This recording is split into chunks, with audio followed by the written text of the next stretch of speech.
ආයුබෝවන් තෙරුවන් සරණයි. අදත් අපි පුංචි දේවල් ටිකක් ගැන කතා කරමු නේද?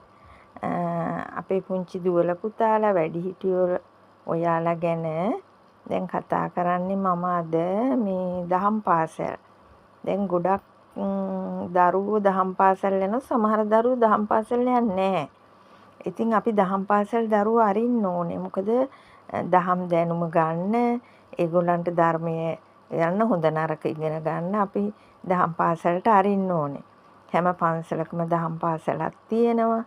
ඉතින් පුංචි දුවා දරුවෝ මේ හොඳට ළමා සාරිය අන්දලා මම දැකලා තියෙනවා.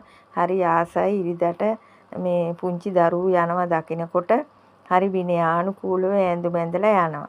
ඒත් මම දැකලා තියෙනවා දෙමාපියෝ අපේ කාන්තාවෝ හරියට ඇඳුමක් ඇඳගෙන යන්නේ නැති බව පේනවා. ඒ කියන්නේ අපි පිටට අඳින ඇඳුම් තියෙනවනේ ඔය එලි පහළියට කියන්නේ ටවුන් වලට නෑ ගෙවල් වලට අර මේ එළියේ අඳින ඇඳුම් කියන්නේ ඔය හිර වෙච්චා තද වෙච්චා කෑලි නෑ සමහර ඒවා ඇඳුම් වල ඒවා ඉතින් පිටට අඳින්න ඒකට අවුලක් නැහැ.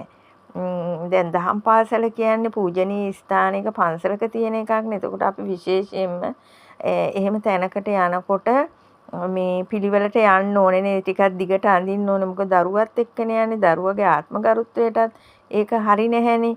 මොකද දරුවා පිළිවෙලට යනවා. අම්මා අර නැවෙන්නත් බැරි කොට එහෙම නැත්තම් හිර වෙච්ච කලිසමක් ඒකට චූටි টොප් එක උඩට චූටි টොප් එකක් ඇඳලා එතකොට මුළු සරුවාංගෙම හිර වෙලා යනකොට හරි කැතයි පිටිපස්ස. එතකොට එතන සාමීන් වහන්සේලා ඉන්නවා පන්සලේ. ඒගොල්ලෝ එහාට මෙහාට යනවා. ඉතින් අපි පොඩ්ඩ වැරදුනහම ස්වාමීන් වහන්සේලාට බයිනවා නේද? අපි හරියටවත් ඇඳුමක් ඇඳගෙන යන්නේ නැහැනේ. එතකොට අපි ඒගොල්ලන් ස්වාමීන් වහන්සේලා රහත් වෙලා නැහැ. ඒ අයගේ සීලය බිඳෙන්න පුළුවන්. අපි ඒ ගැනත් හිතන්න ඕනේ. එතකොට ගුරු මහත්මීන් ඉන්නවා. එතකොට අපි හැම පැත්තම හිතන්න ඕනේ. අපි ඇඳුමක් තියාගන්න ඕනේ.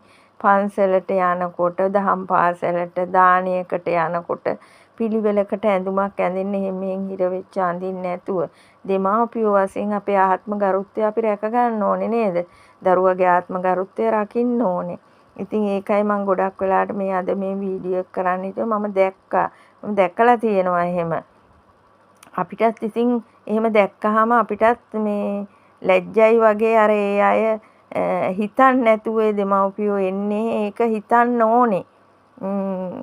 ඉතින් දහම් පාසලට ඇතුල් වෙනකොට ඒ නිසා ඒ ගැනත් පොඩ්ඩක් හිතන්න කියලා මම කියන එක ඔයගොල්ලන්ට තේරෙන්නේ නැති කියලා හිතෙනවා.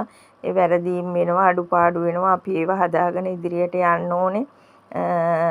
දරුවන්ටත් ආදර්ශයක් වෙලා සමාජයටත් ආදර්ශයක් අපි වෙන්න ඕනේ නේද දෙමාපියෝ වශයෙන්.